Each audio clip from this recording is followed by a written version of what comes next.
বিবাহিত যারা আছে, এই যে দেবর আর ভাবি, এই যে শালি আর দুলা ভাই, মধুর সম্পর্ক না এগুলা? দাঁড়া এগুলো মধুর সম্পর্ক। দেখা যায় সুবহানাল্লাহ, এই যে আমার এখানে ফোন আছে না, আমাদের অফিসিয়াল পেজ আছে, অফিসিয়াল পেজে যত প্রশ্ন আসে দেখি ম্যাক্সিমাম জেনা কেন্দ্রিক, ব্যভিচার কেন্দ্রিক, পরকীয়া কেন্দ্রিক। একজন প্রশ্ন করেছে যে দুলা ভাইয়ের চরিত্র এত খারাপ ছিল, আর ওই মেয়ের বয়স তখন কম ছিল, 13 বছর বয়স। 13 বছর বয়সের মেয়ের দিকে সে চোখ দিয়েছে। যাকে বিয়ে করেছে তার সাথে তো সম্পর্ক আছেই।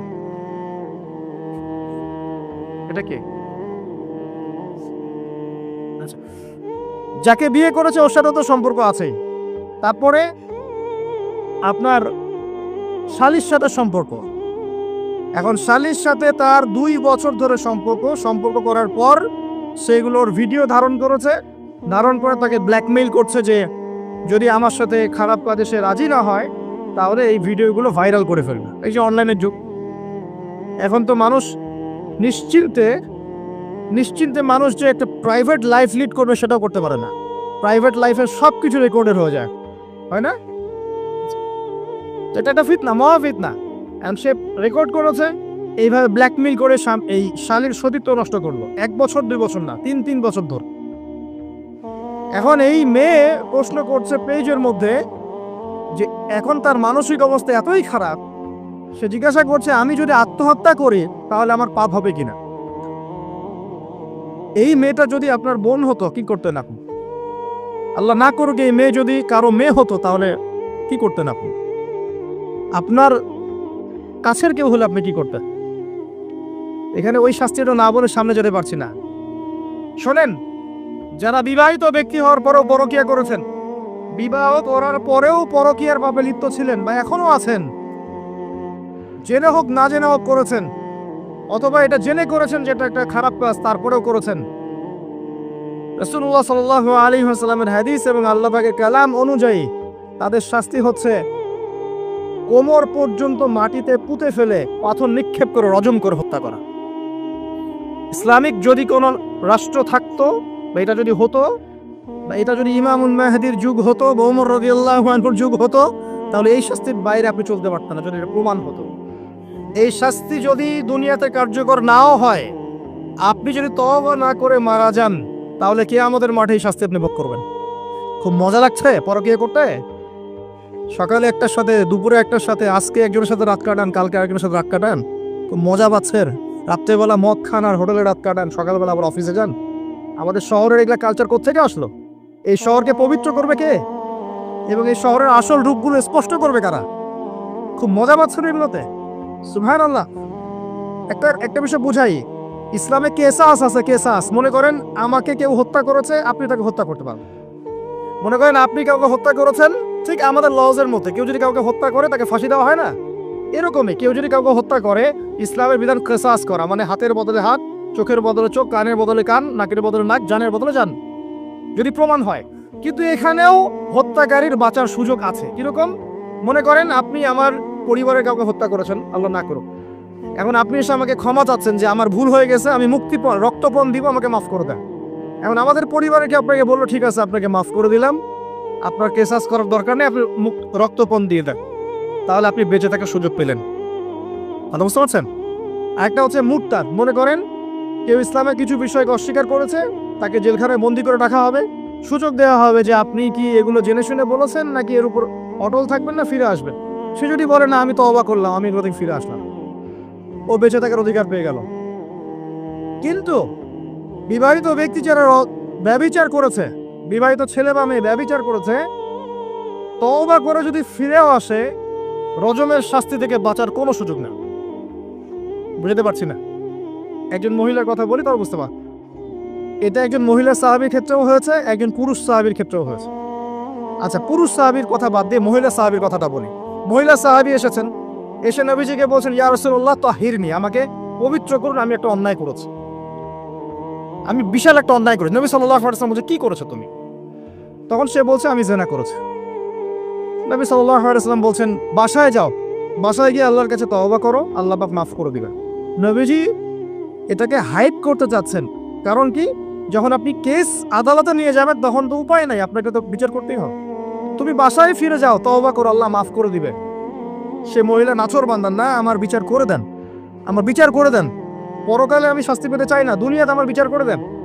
নবী সাল্লাল্লাহু আলাইহি ওয়াসাল্লাম বলছে, তুমি কি গর্ভবতী হয়েছো? হ্যাঁ, জেনার কারণে আমি গর্ভবতী হয়ে গেছি। এরকম হচ্ছে না এখন?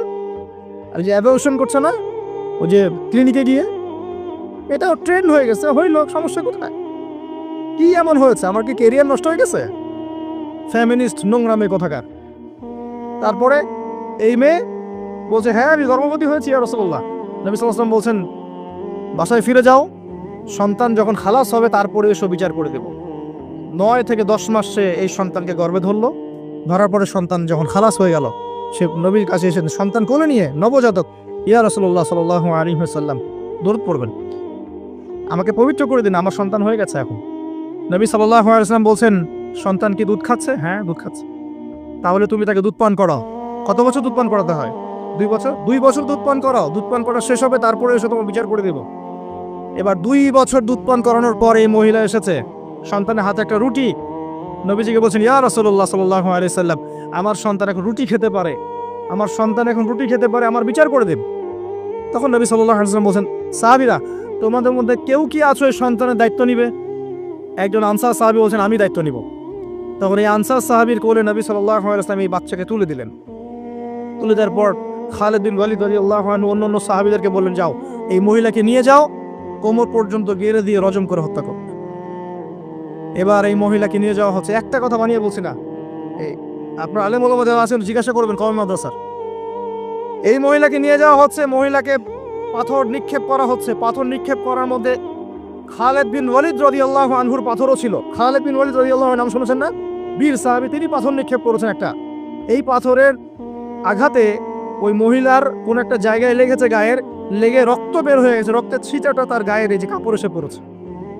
কাপড় এসে পড়ার সাথে সাথে খালিদ বিন ওয়ালিদ রাদিয়াল্লাহু আনহু বলছেন, ছি ছি ছি ছি, আমার গায়ের মধ্যে এরকম নোংরা ব্যভিচারী মহিলার রক্ত পড়লো কি? এরকম একটা তাচ্ছিল্যের কথা বলছে। তখন নবী সাল্লাল্লাহু আলাইহি ওয়াসাল্লাম বলছেন, হে খালিদ তুমি থামো, হে খালিদ তুমি চুপ করো। তুমি জানো এই মহিলা এই 2 বছরে 3 বছরে এত তওবা করেছে আল্লাহর কাছে, এই সমস্ত তওবা যদি মদিনাবাসীর মধ্যে বন্টন করে দেওয়া হয় তবুও কম হয়ে যায়। আর আমি এখন দেখছি মহিলা জান্নাতে সাঁতার কাটছে। আমি বুঝাতে পারছি না আপনাকে প্রিয় বোন, প্রিয় ভাই, যারা বিবাহিত হয়ে ব্যভিচার করছেন, জিনা করছেন, তিনি তওবা করেছিলেন, তওবা করেছেন, আল্লাহ পাক মাফও করে দিয়েছেন, জান্নাতে চলে গেছেন, কিন্তু পৃথিবীতে তার শাস্তি কায়েম করা হয়েছে। বিবাহিত ব্যক্তি ব্যভিচার করে ফেললে তার পৃথিবীতে বেঁচে থাকার অধিকার সে হারিয়ে ফেলে। আর এই পাপটাকে আমাদের সমাজে এত সহজ বানিয়ে দেওয়া হয়েছে, যে যার সাথে ইচ্ছা পরকীয়া করতে পারে। মেয়েও করছে, ভাবিও করছে, শালিও করে, দুলাভাইও করে, সবাই আমরা পরকীয়া করতে যাচ্ছি। পরকীয়ার সয়লাভ বন্ধ করতে হবে, পরিবারে পর্দা কায়েম করতে হবে, অপসংস্কৃতি ঠেকিয়ে দেন, এগুলা চ্যানেলগুলো বন্ধ করে ফেলেন বাসা থেকে। ইসলামিক সমাজ কায়েম না করতে পারলে আমাদের মা বোনরা সব নষ্ট হয়ে যাবে দিন দিন। আর পরিবারের ইজ্জত যখন চলে যায়, কোনো কিছুর বিনিময়টাকে ফিরে পাওয়া যাবে না।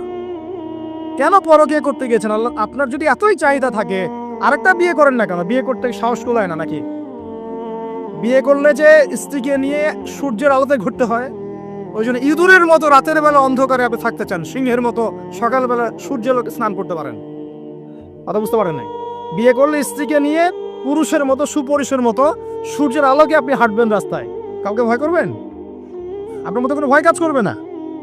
আর এখন আপনি ইঁদুরের মতো রাতের অন্ধকারে রাত কাটান অন্য মেয়ের ঘরে গিয়ে।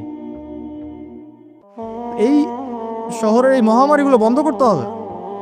আমি এই শহরের একজন শুভাকাঙ্ক্ষী বাসিন্দা, আমি এখানকার। আমি আমার চোখ দিয়ে যা দেখছি এটা দেখার পর চুপ থাকতে পারি না। আমরা সব জায়গায় জানা দেখছি, মাদক দ্রব্য দেখছি আর পরকীয়া দেখছি। পর্নোগ্রাফির তো শেষ নাই, প্রত্যেকের ফোনে ফোনে পর্নোগ্রাফি, এভরিবডি পর্নোগ্রাফি, মাদক আর ব্যভিচার, জেনা, ফ্রি মিক্সিং অবাধে আমাদের শহরে। বস্তুবাদী তো আছেই। তো এটাকে আখিরুজ্জামানের শহর বলবো নাকি আউয়ালুজ্জামানের শহর বলবো নাকি? শুধু এই শহরের সমস্যা এটা নয়, প্রত্যেক বড় বড় শহরেই সমস্যা। ইভেন এগুলো এখন গ্রামে পর্যন্ত চলে গেছে, এগুলো গ্রামেও চলে গেছে, গ্রামে আরো বেশি আছে। দেখবেন শহরের ছেলেরা তো জিন্স আর টি শার্ট পরা মেয়েদেরকে দেখে অভ্যস্ত না, এরা না একটু কন্ট্রোল করতে পারে। আর যখন একটা গ্রামের ছেলে পর্নোগ্রাফি দেখবে, সে তো আর নিজেকে কন্ট্রোল করতে পারে না। বুঝতে পারছেন না? আমাদের শপিং মলগুলোতে গেলে আমরা দেখি টি শার্ট আর গেঞ্জি পরে মেয়ে ঘুরছে, তাই না? এটা দেখতে দেখতে অভ্যস্ত আমরা, এই জন্য আমরা কন্ট্রোল করতে পারি কিছুটা হলেও, তাই না ছেলেরা? কিন্তু গ্রামের ছেলে মেয়ে যারা, তারা কিন্তু পর্ন দেখলে আর কন্ট্রোল করতে পারে না। এই গ্রামে ধর্ষণ দিন দিন বাড়ছে, day by day, day by. এই সমস্যাগুলো বড় বড় প্রত্যেক বিগ সিটিজ অ্যান্ড টাউনে এই সমস্যা, একই সমস্যা। এর ছড়ালো কারা? ওই পশ্চিমাদের থেকে এই সমস্ত বিশ্বে এগুলো ছড়িয়ে গেছে। এরা এমন একটা সভ্যতা যারা প্রত্যেকটা পাপকে গ্লোবালাইজেশন করে দিয়েছে। সুদ খেয়েছে, সারা বিশ্বে ছড়িয়ে দিয়েছে। মদ খেয়েছে, সারা বিশ্বে ছড়িয়ে দিয়েছে। জেনা করেছে, সারা বিশ্বে ছড়িয়ে দিয়েছে। ফ্যামিনিস্ট রেভলিউশন সারা বিশ্বে ছড়িয়ে দিয়েছে। ব্যাংকিং, সুদভিত্তিক ব্যাংকিং সিস্টেম সারা বিশ্বে ছড়িয়ে দিয়েছে। প্রত্যেকটা সমস্যা দেখবেন ওখান থেকে সারা বিশ্বে ছড়িয়ে গেছে। আর আমরা মনে করি ওরাই নাকি মানবতার মুক্তির পথ দেখাবে। সুবহানাল্লাহ। ওরা তো ছেলে ছেলে বিয়ে করে। যে সম্প্রদায় ছেলে ছেলে বিয়ে করে, ও আমাকে ভালো মন্দ শিখাবে? ওখানে তো একটা প্রত্যেক 10 সেকেন্ডে একটা করে মেয়ে রেপ হয় আফ্রিকান কন্টিনেন্টে। জার্মানির আমি পর্নোগ্রাফির একটা লেকচার দিয়েছি, দেখবেন নীল দর্পণ, ওখানে সব ডিটেলস দিয়েছে। জার্মানি, ব্রিটেন বলেন, আমেরিকা বলেন, এই প্রত্যেকটা কান্ট্রির মধ্যে প্রত্যেক মিনিটেই একটা করে মেয়ে ধর্ষণের শিকার হচ্ছে। ওরা আমাকে শিখাবে নারীর স্বাধীনতা অধিকার? আমার কাছে কোরআন এবং সুন্নাহ আছে, রাসূল আছেন, আমার কাছে আল্লাহ আছেন। এগুলোকে বাদ দিয়ে তোমার কথা শুনতে হবে আমাকে? এরা আমাদেরকে বাঁচাবে না, বরং এরা সারা বিশ্বে ইয়াজুজ মাজুজের মতো ফিতনার ফাসাদ সৃষ্টি করে ফেলছে। আসুন, একটা ব্যাখ্যার অনেক কথা হয়ে গেল। আল্লাহর ওয়াস্তে যুবক যুবতী যারা আছো, লেকচার যদি কানে যাবে, আজকেই জেনা থেকে তওবা করতে হবে।